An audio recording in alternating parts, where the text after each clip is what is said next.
भारत सरकार और आरबीआई ने वित्तीय समावेशन के लिए कई कदम उठाए हैं। इस दिशा में हाल के वर्षों में सबसे बड़ा प्रभाव जन धन खाते खोलने, प्रधानमंत्री मुद्रा योजना लागू करने और जैम ट्रिनिटी के निर्माण से आया है। समावेशी विकास का लक्ष्य लेकर भारतीय रिजर्व बैंक ने कुछ और नए कदम उठाए हैं। ये पहल सूचना तकनीक की नींव पर लोगों को जोड़ते हुए एक सशक्त और समृद्ध देश बनाने का प्रयास है। आइए जानें ये क्या है। आरबीआई रिटेल डायरेक्ट योजना। आज देश में लोगों के लिए निवेश के कई विकल्प उपलब्ध हैं। जरूरी ये है कि ये विकल्प सुरक्षित और आसान हो। गवर्नमेंट सिक्योरिटीज में निवेश एक ऐसा विकल्प है जो पूंजी को सुरक्षित रखते हुए अच्छे रिटर्न प्रदान करता है। फिर भी छोटे निवेशक, वेतन भोगी और पेंशन भोगी गवर्नमेंट सिक्योरिटीज की खरीद और बिक्री को जटिल मानते हैं। इस प्रक्रिया को आसान बनाने के लिए भारतीय रिजर्व बैंक ने छोटे निवेशकों के लिए आरबीआई रिटेल डायरेक्ट स्कीम शुरू की है, जिससे निवेशक आसानी से गवर्नमेंट सिक्योरिटीज में निवेश कर सकते हैं। इस योजना के तहत निवेशक न केवल पूरे विश्वास से अपनी जमा पूंजी का निवेश कर पाएंगे, बल्कि देश के आर्थिक विकास में योगदान भी कर सकेंगे। अब छोटे निवेशक एक ऑनलाइन पोर्टल RBIRetailDirect.org.in द्वारा आरबीआई में अपना गिल्ट अकाउंट यानी प्रतिभूति खाता खोलकर अपने बैंक खाते से सीधे गवर्नमेंट सिक्योरिटीज में निवेश कर सकेंगे। यह सुविधा निशुल्क है। रिजर्व बैंक एकीकृत लोकपाल योजना। वित्तीय समावेशन का एक पहलू सुदृढ़ शिकायत निवारण तंत्र है और इसे सरल, सुविधाजनक और सुलभ बनाने के लिए reserve bank integrated ombudsman scheme की शुरुआत की गई है, जो मौजूदा लोकपाल योजनाओं को एकीकृत करती है। इसके अंतर्गत सेवा में कमी से संबंधित सभी शिकायतों को स्वीकार किया जाएगा। यह योजना भारतीय रिजर्व बैंक द्वारा विनियमित 11,352 बैंकों, एनबीएफसी और पीपीआई इशुअर्स को चरणबद्ध तरीके से एक मंच पर लाएगी।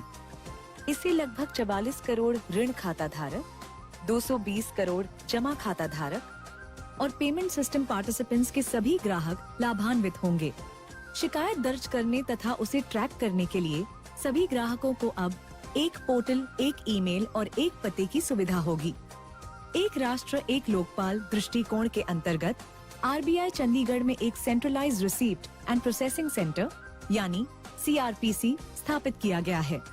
ग्राहक अपनी शिकायत आरबीआई के online portal complaint management system यानी cms.rbi.org.in पर तो कर ही सकते हैं।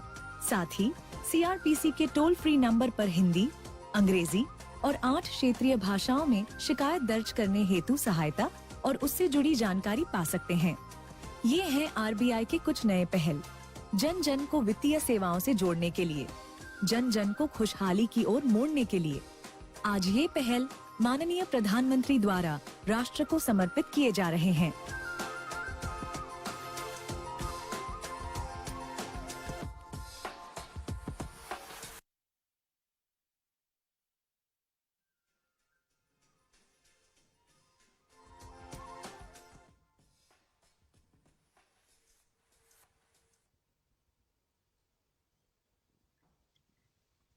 निश्चित ही ये दोनों योजनाएं डिजिटल भारत के फाइनेंशियल इंक्लूजन की ओर बड़े कदम हैं।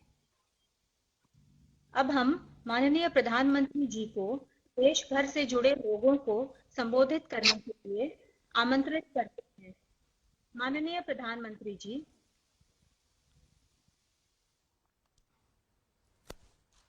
नमस्कार जी। वित्त मंत्री श्रीमती निर्मला सीतारमण जी, रिजर्व बैंक के गवर्नर श्री शक्तिकांत दास जी, कार्यक्रम में उपस्थित अन्य सभी महानुभाव, देवी और सज्जनों, कोरोना के इस चुनौतीपूर्ण कालखंड में देश के वित्त मंत्रालय ने आरबीआई और अन्य वित्तीय संस्थाओं ने बहुत प्रशंसनीय काम किया है। अमृत महोत्सव का ये कालखंड 21वीं सदी का ये महत्वपूर्ण दशक देश के विकास के लिए बहुत महत्व रखता है। ऐसे में आरबीआई की भी भूमिका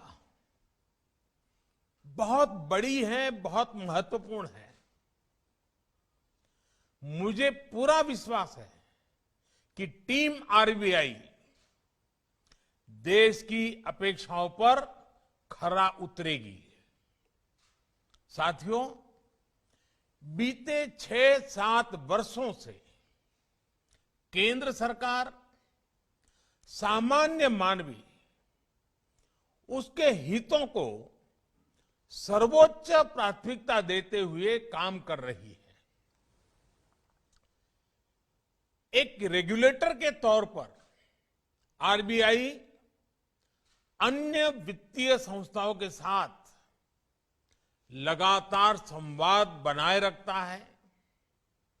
मुझे खुशी है कि आरबीआई ने भी सामान्य मानवी की सुविधा बढ़ाने के लिए सामान्य नागरिक को ध्यान में रखते हुए लगातार अनेक कदम उठाए हैं और उसमें आज एक और कदम जोड़ा है। आज जिन 2 योजनाओं को लॉन्च किया गया है, उनसे देश में निवेश के दायरे का विस्तार होगा और कैपिटल मार्केट्स को एक्सेस करना निवेशकों के लिए अधिक आसान, अधिक सुरक्षित बनेगा। रिटेल डायरेक्ट स्कीम्स में देश के छोटे निवेशकों को गवर्नमेंट सिक्योरिटीज में इन्वेस्टमेंट का सरल और सुरक्षित माध्यम मिल गया है। इसी प्रकार इंटीग्रेटेड अम्बड्समैन लोकपाल स्कीम के बैंकिंग सेक्टर में वन नेशन वन अम्बड्समैन ये सिस्टम ने आज साकार रूप लिया है। इससे बैंक कस्टमर्स की हर शिकायत, हर समस्या का समाधान समय पर बिना परेशानी को हो सकेगा। और मेरा स्पष्ट मत है कि लोकतंत्र की सबसे बड़ी ताकत आप ग्रीवेंस रिड्रेसल सिस्टम में कितने मजबूत हैं, कितने संवेदनशील हैं, कितने प्रोएक्टिव हैं, वही तो लोकतंत्र की सबसे बड़ी कसौटी है। साथियों, अर्थव्यवस्था में सभी की भागीदारी को प्रमोट करने की जो भावना है, उसको रिटेल डायरेक्ट स्कीम नई ऊंचाई देने वाली है। देश के विकास में गवर्नमेंट सिक्योरिटीज मार्केट की अहम भूमिका से आमतौर पर लोग परिचित हैं। विशेष रूप से आज जब देश अपने फिजिकल और डिजिटल इंफ्रास्ट्रक्चर को आधुनिक बनाने में जुटा है, अभूतपूर्व इन्वेस्टमेंट कर रहा है, तब छोटे से छोटे निवेशक का प्रयास और सहयोग, भागीदारी बहुत काम आने वाले हैं। अभी तक गवर्नमेंट सिक्योरिटी मार्केट में हमारे मध्यम वर्ग, हमारे कर्मचारियों, हमारे छोटे व्यापारी, सीनियर सिटीजन्स, यानी जिनकी छोटी सेविंग है, उनको सिक्योरिटीज में निवेश के लिए बैंक इंश्योरेंस या म्यूचुअल फंड्स जैसे इनडायरेक्ट रास्ते अपनाने पड़ते थे। अब उन्हें सुरक्षित निवेश का एक और बेहतरीन विकल्प मिल रहा है। अब देश के एक बहुत बड़े वर्ग को गवर्नमेंट सिक्योरिटीज में देश की संपदा के निर्माण में सीधा निवेश करने में और आसानी होगी। ये भी आप जानते हैं कि भारत में सभी गवर्नमेंट सिक्योरिटीज में गारंटेड सेटलमेंट का प्रावधान होता है।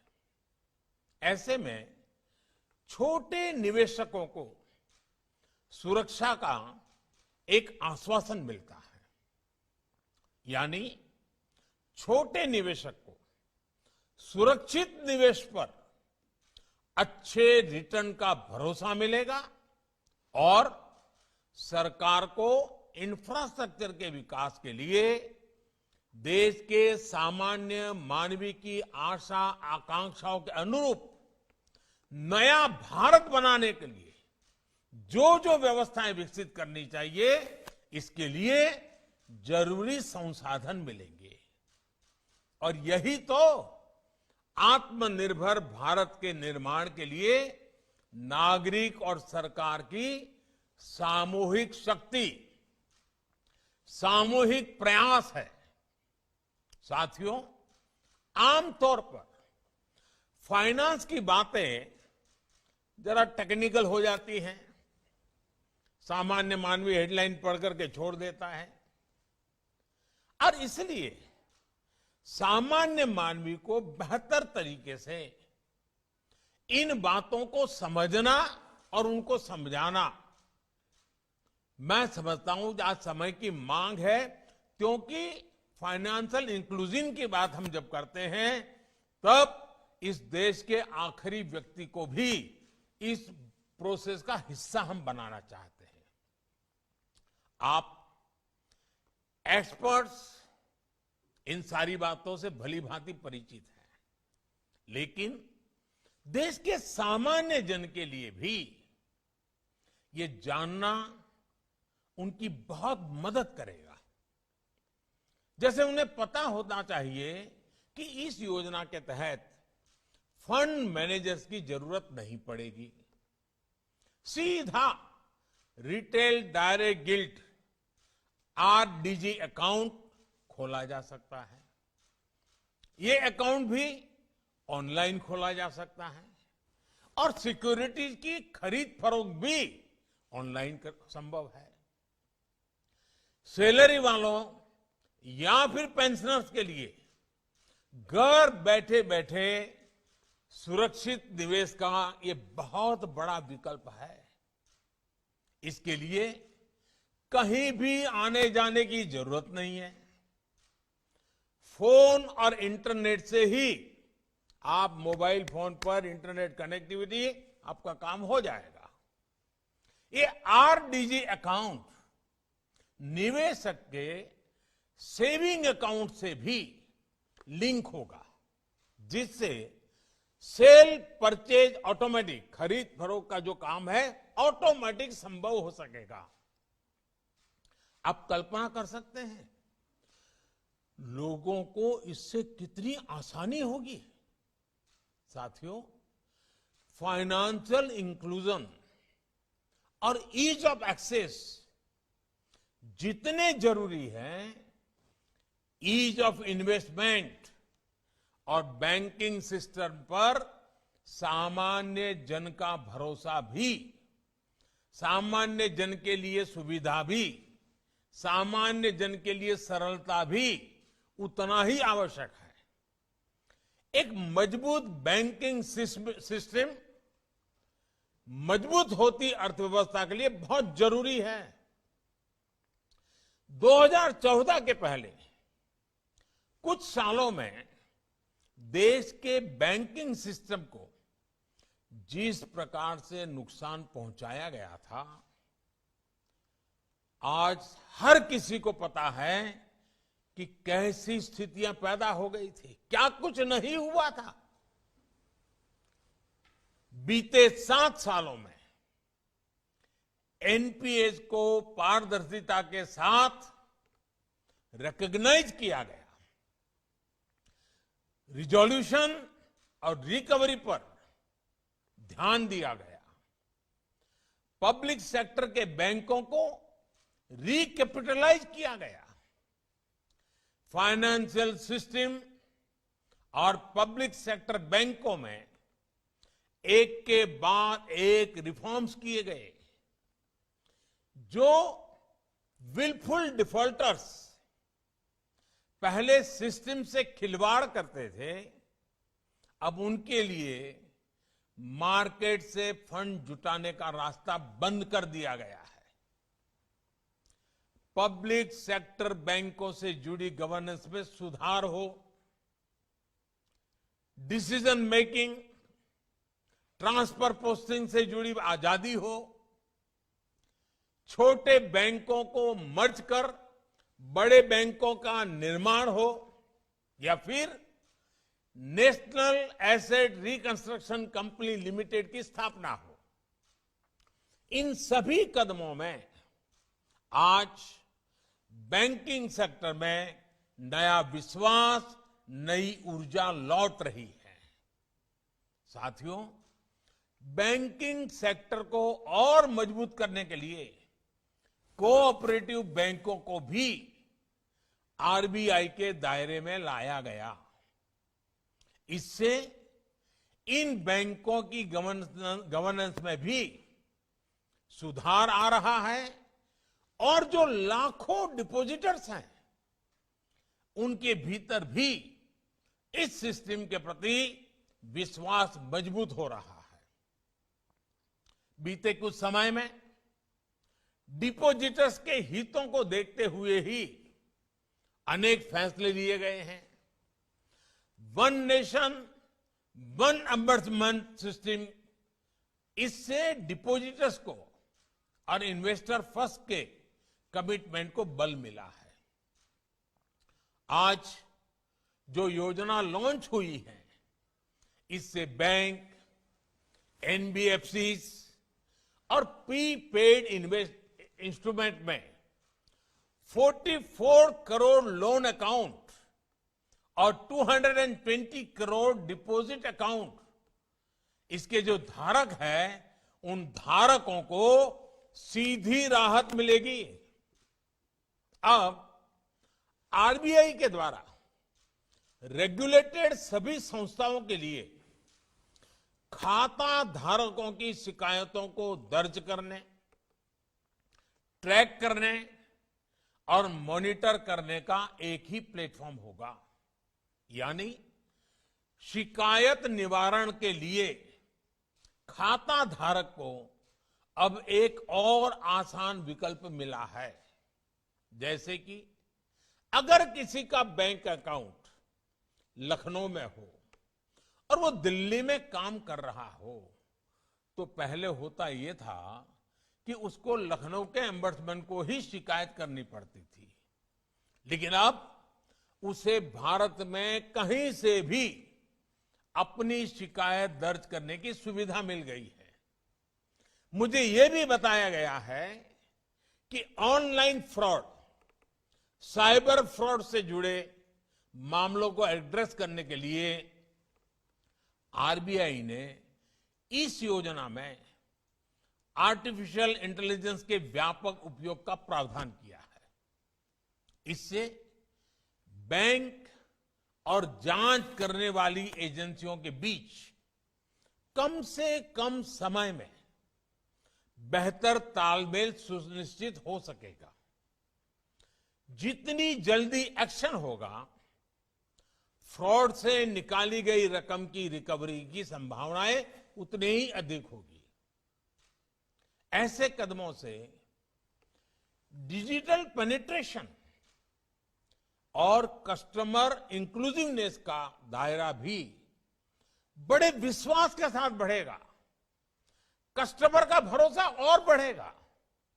साथियों, बीते सालों में देश के बैंकिंग सेक्टर में, फाइनेंशियल सेक्टर में इंक्लूजन से लेकर टेक्नोलॉजिकल इंटीग्रेशन और दूसरे रिफॉर्म्स किए हैं। उनकी ताकत हमने कोविड के इस मुश्किल समय में देखी है और उसके कारण सामान्य मानवीय की सेवा करने का एक संतोष भी पैदा होता है। सरकार जो बड़े बड़े फैसले ले रही थी, उसका प्रभाव बढ़ाने में आरबीआई के फैसलों ने भी बहुत बड़ी मदद की है और मैं आरबीआई गवर्नर और उनकी पूरी टीम को सार्वजनिक रूप से इस संकट काल में जिस प्रकार से उन्होंने चीजों को हिम्मतपूर्वक निर्णय किए हैं, इसके लिए बहुत बहुत बधाई देता हूं, पूरी टीम का अभिनंदन करता हूं। सरकार द्वारा जिस क्रेडिट गारंटी स्कीम की घोषणा की गई थी, उसके तहत लगभग 2,90,000 करोड़ रुपए से अधिक का लोन स्वीकृत किया जा चुका है। इसकी मदद से 1.25 करोड़ से अधिक लाभार्थियों ने अपना उद्यम और मजबूत किया है।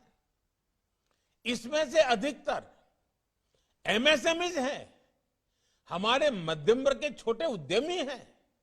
साथियों, कोविड काल में ही सरकार द्वारा छोटे किसानों को किसान क्रेडिट कार्ड देने के लिए विशेष मुहिम चलाई गई, जिससे 2.5 करोड़ से अधिक किसानों को केसीसी कार्ड्स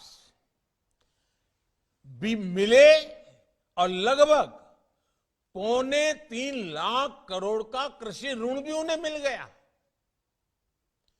पीएम स्वनिधि से करीब 26 लाख स्ट्रीट वेंडर्स को, जो ठेला चलाते हैं, सब्जी बेचते हैं, ऐसे 26 लाख लोगों को ऋण मिल चुका है। और आप कल्पना कर सकते हैं, कोविड का इस संकट काल के बाद 26 लाख से ज्यादा हमारे स्ट्रीट वेंडर्स को इतनी बड़ी मदद मिल जाए, कितना बड़ा उनके लिए संबल हो गया। इस योजना से उन्हें बैंकिंग सिस्टम से भी जोड़ दिया है। ऐसे अनेक इंटरवेंशन ने गांव और शहरों में आर्थिक गतिविधियों को फिर से शुरू करने में बहुत महत्वपूर्ण भूमिका निभाई है। साथियों, 6-7 पहले तक भारत में बैंकिंग, पेंशन, इंश्योरेंस, ये सब कुछ एक एक्सक्लूसिव क्लब जैसा हुआ करता था। देश का सामान्य नागरिक, गरीब परिवार, किसान, छोटे व्यापारी, कारोबारी, महिलाएं, दलित, वंचित, पिछड़े, इन सबके लिए ये सब सुविधाएं बहुत दूर थी। जिन लोगों पर इन सुविधाओं को गरीब तक पहुंचाने की जिम्मेदारी थी, उन्होंने भी इस पर कभी ध्यान नहीं दिया, बल्कि बदलाव ना हो, कोई परिवर्तन ना आए, गरीब तक जाने के रास्तों को बंद करने के लिए जो कुछ भी तर्क दे सकते हैं, भांति भांति के बहाने, यही एक परंपरा हो गई थी। और क्या कुछ कहा नहीं जाता था, खुलेआम बेशर्मी के साथ कहा जाता था, अरे बैंक की ब्रांच नहीं है, स्टाफ नहीं है, इंटरनेट नहीं है, लोगों में जागरूकता नहीं है, न जाने कैसे कैसे तर्क दिए जाते थे। अनप्रोडक्टिव सेविंग्स और इनफॉर्मल लैंडिंग, इससे सामान्य नागरिक की स्थिति भी खराब हो रही थी और देश के विकास में उसकी भागीदारी भी न के बराबर थी। पेंशन और बीमा का तो यही माना जाता था कि ये सब समृद्ध परिवारों के भाग्य में ही है, लेकिन आज स्थिति बदल रही है। आज फाइनेंशियल इंक्लूजन ही नहीं, बैंकिंग और फाइनेंशियल सेक्टर में ईज ऑफ एक्सेस भारत की पहचान बन रही है। आज अलग अलग पेंशन योजनाओं के तहत समाज का हर व्यक्ति 60 वर्ष की आयु के बाद 60 वर्ष की आयु के बाद मिलने वाली पेंशन की सुविधा से जुड़ सकता है। पीएम जीवन ज्योति बीमा योजना और पीएम सुरक्षा बीमा योजना के तहत लगभग 38 करोड़ देशवासी 38 करोड़ कंट्रीमैन 2-2 लाख रुपए की बीमा सुरक्षा से जुड़े हुए हैं। देश के करीब करीब हर गांव में 5 किलोमीटर के दायरे में बैंक ब्रांच या बैंकिंग कॉरेस्पॉन्डेंस की सुविधा पहुंच रही है। पूरे देश में आज लगभग 8.5 लाख बैंकिंग टच पॉइंट्स जो देश के हर नागरिक की बैंकिंग सिस्टम तक पहुंच बढ़ा रहे हैं। जन धन योजना के तहत 42 करोड़ से अधिक जीरो बैलेंस बैंक अकाउंट्स खोले गए, जिसमें आज गरीब के हजारों करोड़ रुपए जमा है। मुद्रा योजना से महिलाओं, दलित, पिछड़े, आदिवासियों में व्यापारियों, कारोबारियों की एक नई पीढ़ी सामने आई है। और स्वनिधि योजना से रेहड़ी, ठेला, फेरी चलाने वाले भी इंस्टीट्यूशनल लैंडिंग से जुड़ पाए हैं। साथियों, लास्ट माइल फाइनेंशियल इंस्टीट्यूशन से जब डिजिटल एम्पावरमेंट जुड़ गया तो उसने देश के लोगों को एक नई ताकत दी है। 31 करोड़ से अधिक रुपए कार्ड, करीब 50 lakh POS M POS machines ने आज देश के कोने कोने में डिजिटल ट्रांजैक्शन को संभव बनाया है।